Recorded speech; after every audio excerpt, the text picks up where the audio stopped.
እንደ አውሮፓውያኑ አቆጣጠር ግንቦት 2026 የዋሽንግተን ዲሲ በአንድ ታላቅ የፖለቲካ የመሬት መንቀጥቀጥ እየተናወጠች ትገኛለች። የአሜሪካ የፍትህ ሚኒስቴር ጸረ ፍትህ ስርዓት መሳሪያነት በሚል ስያሜ ይፋ ያደረገው የ$1.776 ቢሊዮን ፈንድ በአገሪቱ ታሪክ ታይቶ የማይታወቅ የህግ የፖለቲካና የሞራል ፍጭትን አስነስቷል። ይህ ፈንድ ለተራ የካሳ ክፍያ የተቋቋመ ሳይሆን በአሜሪካ ዲሞክራሲ መቃብር ላይ የሚደንሱ ኃይሎች የድል አዋጅ ወይንም ደግሞ በስርዓቱ የተገፉ ዜጎች የመጨረሻው የፍትህ መጠየቂያ ተደርጎ ተወስዷል።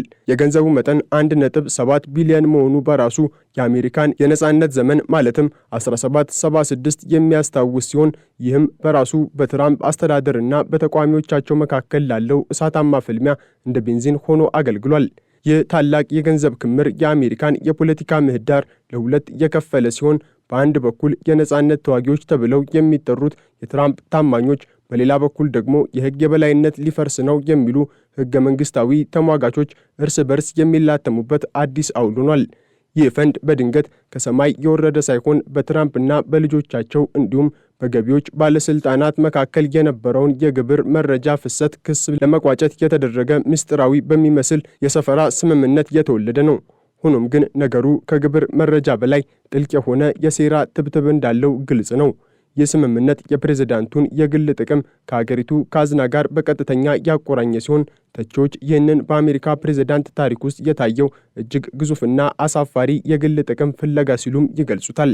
የገንዘቡ ምንጭ የሆነው የፍርድ ፈንድ ከ70 ዓመታት በፊት የተቋቋመው በመንግስት ላይ የሚነሱ የፍርድ ቤት ውሳኔዎችን ለመክፈል ነበር። ሆኖም ዶናልድ ትራምፕ ይህንን የህግ ቀዳዳ በመጠቀም ለደጋፊዎቻቸውና ለፖለቲካ አጋሮቻቸው የገንዘብ ዝናብ የሚያዘንቡበት የጦር መሳሪያ አድርገው ቀይረውበታል። ይህ ሂደት የአሜሪካን የገንዘብ ሚኒስቴርን ለትራምፕ የግል ፖለቲካዊ ግቦች ማስፈጸሚያነት መለወጡ በዋሽንግተን የሴራ ቲዎሪዎች እንዲበቅሉ አድርጓል። ብዙዎች እንደሚሉት ይህ ፈንድ ዲፕ ስቴት ተብሎ ለሚጠራው ስውር መንግስት በትራምፕ የተሰጠ የመጨረሻው ምት ነው። በዋሽንግተን የፖለቲካ ኮሪደሮች ውስጥ የሚሰማው ጉምጉምታ ይህ ፈንድ የታማኝነት ሽልማት እንደሆነ ይናገራል። ለዓመታት ትራምፕን ሲደግፉ የቆዩ በጃንዋሪ 6ቱ የካፒቶል ሂል ጥቃት ተሳትፈው የታሰሩና የ2020 ምርጫ ተጭበርብሯል በሚል ህጋዊ ሂደቶችን ሲያደናቅፉ የነበሩ ግለሰቦች አሁን የቢሊዮነሮች ዝርዝር ውስጥ ለመግባት ተሰልፈዋል። እንደ ዶሚኒክስ ቦክስ ያሉ የጃንዋሪ 6 ተሳታፊዎች ሥራ አጥቼ ነበር፣ አሁን ግን መንግስት ካሳ ሊከፍለኝ ነው ሲሉ በደስታ ሲናገሩ፣ በሌላ በኩል ደግሞ በዚያው ዕለት የቆሰሉ የፖሊስ መኮንኖች ይህንን ድርጊት በቁስላችን ላይ ጨው መነስነስ ሲሉ ይገልጹታል። ሁለት የካፒቶል ሂል ፖሊሶች የገንዘብ ክፍያው እንዳይፈጸም ክስ መስርተዋል። የእነሱ መከራከሪያም ግልጽ ነው። ይህ ገንዘብ ለጥቃት አድራሾች የሚሰጥ ከሆነ ወደፊት በፖሊሶች ላይ የሚፈጸመውን ጥቃት የማበረታታት እና የአገሪቱን ሰላም አደጋ ላይ መጣል ይሆናል። ይህ የህግ ትግል በአሜሪካ አውራ ጎዳናዎች ላይ የሚታየውን ውጥረት ወደ ፍርድ ቤት አዳራሾች ያሸጋገረ ሲሆን እያንዳንዱ የፍርድ ቤት ውሳኔ አገሪቱን ወደ አዲስ የእርስ በርስ ግጭት የመውሰድ አቅም እንዳለው ይታመናል። ነገር ግን በዚህ ታላቅ የሴራ ሽኩቻ ውስጥ ህጉ በትራምፕ በኩል የቆመ ይመስላል። የህግ ባለሙያዎች እንደሚሉት አንድ ተራ ዜጋ ወይንም ግብር ከፋይ መንግስት ገንዘቤን ያለ አግባብ አባከነ ብሎ የመክሰስ መብት የለውም። ይህ የህግ ቀዳዳ ትራምፕ የፈለጉትን እንዲያደርጉ ሰፊ ሜዳን ሰጥቷቸዋል። የፍትህ ሚኒስቴር ይህንን ፈንድ ለማስተዳደር የሾማቸው 5 ሰዎች ደግሞ የትራምፕ ታማኝ አጋር በሆኑት በቶድ ብላንች የሚመረጡ መሆናቸውን ነገሩ በቤተሰብ ጨዋታ መሆኑን ያረጋግጣል። ብላንች በሴኔት ፊት ቀርበው ሲጠየቁ ማንኛውም ሰው ማመልከት ይችላል፣ የጃንዋሪ 6 ተሳታፊዎችም ቢሆኑ ማለታቸው ለወራት ታስረው የነበሩ የትራምፕ ታማኝ ወታደሮች አሁን በዶላር ሊታጠቡ መሆኑን ፍንጭ ሰጥቷል። ይህ ደግሞ በዲሞክራቶች ዘንድ የታሪካዊ ፍትህ ግልበጣ ተብሎ ተጠርቷል። በትራምፕ አስተዳደር ውስጥ የሚገኙ የውስጥ አዋቂዎች እንደሚሉት ይህ ፈንድ በትራምፕ ላይ የህግ ጦርነት ለከፈቱ ሁሉ የሚሰጥ ትምህርት ነው። የሴራው ትብትብ አንድ ላይ አያበቃም። የማይፒሎ ባለቤት ማይክ ሊንደን ኩባንያዬ በመንግስት ተጽዕኖ $400 ሚሊዮን ከስሯል በሚል ከዚህ ፈንድ ድርሻውን ለመውሰድ ቀዳሚው ተሰላፊ ሆኗል። ሊንደን እንደሚለው የሱ ኩባንያ የግራ ዘመሞች የጥቃት ኢላማ ሆኖ ቆይቷል። ስለዚህ ይህ ፈንድ የመዳን ምልክት ነው። የግራ ዘመም ፖለቲከኞች ይህንን ድርጊት የመንግስትን ካዝና ከፖለቲካ ቅስቀሳና ለደጋፊዎች መግዣ መጠቀም ሲሉ ቢኮንኑትም በትራምፕ ጎራ ያሉ ግን ይህ ለዓመታት ሲካሄድ የነበረው የግራ ዘመሞች የህግ ጦርነት ምላሽ ነው ባይ ናቸው። በትራምፕ እይታ ባለፉት ዓመታት በእሳቸውና በደጋፊዎቻቸው ላይ የተከፈቱት ክሶች ሁሉ መንግስታዊ መሳሪያነት ናቸው። ስለዚህም ይህ 1.8 ቢሊዮን ዶላር ክፍያ ሳይሆን የዲሞክራሲው ስርዓት የፈጸመባቸውን በደል ማካካሻ ነው። ይህ እሳቤ በአሜሪካ ማህበረሰብ ውስጥ ትልቅ መከፋፈልን የፈጠረ ሲሆን አንዱ የሌላውን የፍትህ ትርጉም የማይቀበልበት ደረጃ ላይ ተደርሷል። በዚህ ሂደት ውስጥ የ2020 የውሸት መራጮች ተብለው የሚጠሩትም የዚህ ፈንድ ተጠቃሚ ለመሆን አፋቸውን ከፍተው እየጠበቁ ነው። እነዚህ ግለሰቦች የምርጫ ውጤቱን ለመቀልበስ ሞክረዋል በሚል በየክልሉ ክስ ሲመሰረትባቸው የቆየ ሲሆን አሁን ግን የፍትህ ሰለባዎች ተብለው ሊካሱ ነው። እንደ መሽን ማዶክ ያሉ የሪፐብሊካን መሪዎች የደረሰባቸውን የገንዘብና የስነ ልቦና ኪሳራን ለመጠገን ይህ ፈንድ ብቸኛው ተስፋቸው እንደሆነ ይናገራሉ። ይህ ደግሞ በአሜሪካ የፖለቲካ ታሪክ ውስጥ ወንጀል ተብሎ የሚታሰበው ድርጊት በገንዘብ የሚሸለምበት አዲስ ምዕራፍን ከፍቷል። ተቃዋሚዎች እንደሚሉት ይህ ፈንድ ለወንጀለኞች የሚሰጥ ደሞዝ ሲሆን የትራምፕ ደጋፊዎች ግን ለአርበኞች የሚሰጥ እውቅና ይሉታል። ይህ የተገላቢጦች ትርክት በአሜሪካ የፖለቲካ ንግግር ውስጥ ያለውን ጥልቅ ቀውስ ያሳያል። ይህ በእንዲህ እንዳለ በኮንግረስ ውስጥ ያለው ሽኩቻም ጣራ ነክቷል። የሪፐብሊካን መሪዎች ሳይቀሩ እንደ ሱዛን ኮሊንስና ጆን ቱን ያሉ በዚህ ፈንድ ግልጽነትን ማጣት ስጋታቸውን ገልጸዋል። ሆኖም ግን በትራምፕ ላይ ያላቸው ተጽዕኖ አናሳ በመሆኑ ነገሩን ከመታዘብ የዘለለ አቅም አላሳዩም።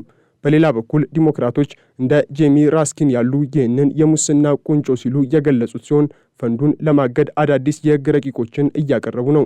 ነገር ግን ትራምፕ በቬቶ ስልጣናቸው ማንኛውንም ተቃውሞ ውድቅ እንደሚያደርጉ ግልጽ ነው። ይህ ሁኔታ አሜሪካን ወደማይቀረው የሕግና የስልጣን ግጭት እየገፋት ነው። በትራምፕ አስተዳደር ውስጥ የሚንሸራሸረው ሌላው ሴራ ደግሞ ይህ ፈንድ የወደፊቱን የዲሞክራሲ አስተዳደር ለማዳከም የታለመ ነው የሚለው ነው። መንግስት ካዝናውን ከደለደለው የሚመጣው አስተዳደር ሀገር ለመምራት የሚሆን ገንዘብ እንዳያገኝ የማድረግ ስልት ሊሆን ይችላል የሚሉ ስጋቶችም አሉ። በዚህ ፈንድ ውስጥ የሚታየው ሌላው አስገራሚ ገጽታ የኦባማ አስተዳደር ቀደም ሲል ለጥቁር አሜሪካውያንና ለሴት ገበሬዎች የሰጠው የካሳ ክፍያ ቅድመ ሁኔታ መጠቀማቸው ነው። የትራምፕ የሕግ ባለሙያዎች ኦባማ ካደረገው እኛ ብናደርገው ምን ስህተት አለው የሚል ጥያቄን ይሰነዝራሉ። ነገር ግን የሕግ ምሁራን እንደሚሉት የኦባማ ክፍያዎች በኮንግረሱ ክትትልና በፍርድ ቤቱ ቁጥጥር ስር የነበሩ ሲሆን የትራምፕ ፈንድ ግን ከላይ ወደ ታች የሚወርዱ ምንም አይነት ገለልተኛ ቁጥጥር የሌለበትና ለአምባገነናዊ ስርዓት በር የሚከፍት ነው። ይህ ንጽጽር በሁለቱ የፖለቲካ ጎራዎች መካከል ያለውን ጥልቁን ልዩነትና አንዱ ሌላውን ለመደምሰስ የሚያደርገውን እልህ አስጨራሽ ትግል ያሳያል። የትራምፕ ቡድን የኦባማን ድርጊት እንደ ዋቢ በመጠቀም ተቃዋሚዎቻቸውን የሞራል የበላይነት ለመስበር የተነደፈ ስልታዊ የፕሮፓጋንዳ ሥራ ነው። የሴራው ሰንሰለት እስከ ሚዲያ ተቋማት ይዘልቃል። እንደ ኦሃን ያሉ በትራምፕ ተንታኝነታቸው የሚታወቁ የዜና ማሰራጫዎች በምርጫ ማጭበርበር ወሬ ምክንያት የደረሰባቸውን የሕግ ኪሳራ ከዚህ ፈንድ ለማካካስ እያሰቡ መሆኑ ተሰምቷል።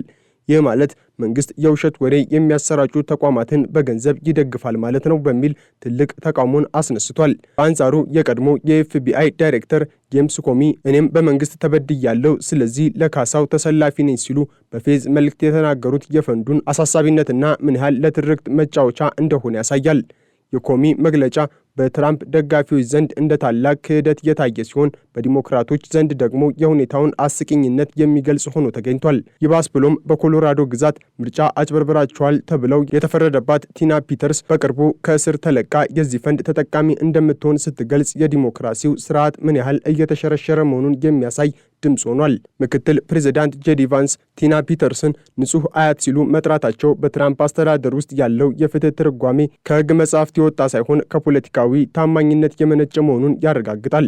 ይህ አካሄድ በአሜሪካ የፍትህ ሚኒስቴር ውስጥ ለዘመናት የቆየውን ገለልተኛነት ሙሉ በሙሉ የሚያጠፋ ሲሆን የፍትህ ተቋሙን የፕሬዝዳንቱ የግል የጥቃት እና የመከላከያ መሳሪያ አድርጎታል። ይህ ደግሞ በዋሽንግተን የሚገኙ የውጭ ዲፕሎማቶችን ሳይቀር ስጋት ውስጥ የከተተ ሲሆን የአሜሪካን ዓለም አቀፍ ዝና በእጅጉን እየጎዳው ነው። በዚህ ሰፊ ትንታኔ ውስጥ መዘንጋት የሌለበት ሌላው ነጥብ ይህ ፈንድ በአሜሪካ ኢኮኖሚ ላይ ሊያመጣ የሚችለው ተጽዕኖ ነው። 1.8 ቢሊዮን ዶላር ከህዝብ ግብር ተቀንሶ ለፖለቲካ አጋሮች ሲከፋፈል ይህ የዋጋ ንረትን ሊያባብስና በመንግስት በጀት ላይ ትልቅ ቀዳዳን ሊፈጥር ይችላል። ነገር ግን ለትራምፕና ለደጋፊዎቻቸው ይህ የገንዘብ ጉዳይ ሳይሆን የክብር ጉዳይ ነው። የአሜሪካን ታላቅነት ለመመለስ መጀመሪያ በአርበኞቿ ላይ የተፈጸመው በደል መታረም አለበት የሚለው መርሃቸው ማንኛውንም የኢኮኖሚ ስሌት ወደ ጎን ገፍቶታል። ይህ ደግሞ በአገሪቱ ውስጥ ያለውን የመደብና የርዕዮተ ዓለም ፍጥጫ ይበልጥ እያባባሰው ይገኛል።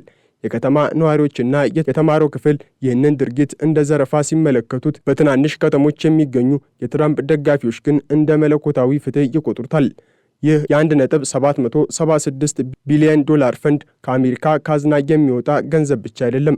ይህ ፈንድ የአሜሪካን የፍትህ ተቋማት ገለልተኛነት ጥያቄ ውስጥ የከተተ፣ የፖለቲካዊ ታማኝነትን በገንዘብ የሚመዝንና የወደፊቱን የሀገሪቱን ዕጣ ፈንታ የሚወስን ታላቅ ቁማር ነው። በዋሽንግተን ሰማይ ስር እየተካሄደ ያለው ይህ ፍልሚያ የሕግ የበላይነት እና የፖለቲካ የበቀል ስሜት የተላተሙበት እሳታማ መድረክ ሆኗል።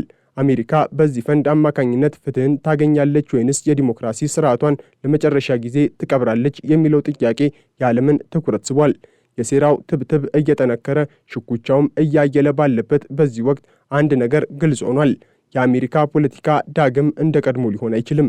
ይህ ፈንድ የታሪክ መዛግብት የሚዘክሩት የታላቋ ሀገር የፖለቲካ ውድቀት ወይንም የአንድ ወገን ፍጹም የበላይነት ማረጋገጫ ምልክት ሆኖ ይኖራል። በትራምፕ ዙሪያ የተሰባሰቡት የሕግ አማካሪዎችና የስትራቴጂ ባለሙያዎች ይህንን ፈንድ እንደ አዲስ የማርሻል ፕላን ነው የሚመለከቱት። ሀገሪቱን ከውስጥ ጠላቶች ነፃ ለማውጣት የሚረዳ የገንዘብ አቅም። ነገር ግን ለተቀረው ዓለምና ለግማሹ አሜሪካዊ ይህ ድርጊት የሪፐብሊኩን መሰረት የሚንድ፣ የፍትህ ሚዛኑን የሚያጋድልና ለወደፊቱ አምባገነንነት መንገድ የሚጠርግ አደገኛ አካሄድ ነው። በዚህ ታላቅ ድራማ ውስጥ ህዝቡ ተመልካች ብቻ ሳይሆን የድርጊቱ ተጎጂም ነው። ምክንያቱም የሚከፈለው ገንዘብ የነገ ትውልድ ተስፋ የሆነው የሀገር ሀብት ነውና። የአሜሪካ ፖለቲካ በዚህ ፈንድ አማካኝነት ወደማይታወቅ አቅጣጫ እየተጓዘ ነው። በዋሽንግተን ያሉ ከፍተኛ ባለስልጣናትና የደህንነት ተቋማት ይህንን ጉዳይ በከፍተኛ ጥንቃቄ እየተከታተሉ ሲሆን፣ ማንኛውም ያልታሰበ እንቅስቃሴ አገሪቱን ወደ አስከፊ የእርስ በርስ ግጭት ሊከታት እንደሚችል ያስጠነቅቃሉ። ሆኖም በትራምፕ ጎራ ያለው እልህና በዲሞክራቶች ዘንድ ያለው ቁጣ ይህንን ማስጠንቀቂያ ሰሚ አልባ አድርጎታል። ግንቦት 2026 የአሜሪካ ታሪክ አቅጣጫውን የለወጠበት ወር ሆኖም ይመዘገባል። ይህ የ$1.8 ቢሊዮን ፈንድ የወለደው ውጥረት በአገሪቱ ውስጥ ለዘመናት የታፈኑ ቅሬታዎችና ጥላቻዎች እንዲፈነዱ ምክንያት ሆኗል። አሜሪካ አሁን በቆመችበት መስቀለኛ መንገድ ላይ ወደፊት የምትወስደው እያንዳንዱ እርምጃ የዓለምን ሰላምና መረጋጋት የሚወስን ይሆናል። ይህ የሴራና የሽኩቻ ድር እስከ መቼ እንደሚቀጥል ባይታወቅም ውጤቱ ግን የአሜሪካን ዲሞክራሲያዊ ገጽታ ለዘላለም የሚቀይር መሆኑ አይቀሬ ነው። በዚህ ታላቅ ፍልሚያ ውስጥ መጨረሻው ምን እንደሚሆን መገመት አስቸጋሪ ቢሆንም አንድ ትልቅ እውነት ግን አለ። ፍትህ በፖለቲካ ሚዛን ላይ ስትቀመጥ ተሸናፊው ሕዝብና ሕገ መንግሥታዊ ስርዓቱ ብቻ ነው። ትራምፕ ያዘጋጁት ይህ ፈንድ የአሜሪካን የፖለቲካ ቁስል ከማከም ይልቅ ይበልጥ እንዲመረቅዝ እያደረገው ይገኛል። በአየር ላይ ያለው ውጥረት፣ በየመንገዱ የሚታየው ሰላማዊ ሰልፍና በየቢሮው የሚካሄደው የሕግ ሽኩቻ ሁሉ የሚያሳዩት አንድ ነገር ብቻ ነው። አሜሪካ በታሪኳ ታይቶ የማይታወቅ የህልውና ፈተና ላይ መውደቋን ነው። ይህ የ$1.776 ቢሊዮን የጸረ መሳሪያነት ፈንድ ምናልባትም ለዲሞክራሲው ስርዓት የተተኮሰ የመጨረሻው ጥይት ሊሆን ይችላል። ታሪክ ይህንን ድርጊት እንዴት እንደሚመዘግበው ወደፊት የሚታይ ቢሆንም የዛሬው ትውልድ ግን በዚህ ታላቅ የፖለቲካ ትርምስ ውስጥ እየኖረ ይገኛል።